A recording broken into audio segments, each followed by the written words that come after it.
First ஸ்டெரரில் வச்சு ஓட்டணும்.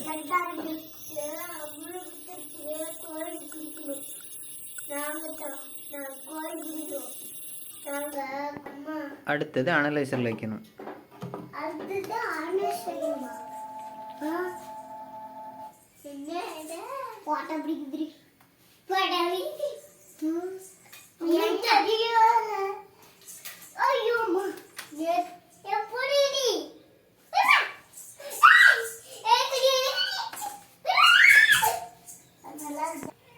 அப்புறம் ரேட் டேபில் தெரியும்.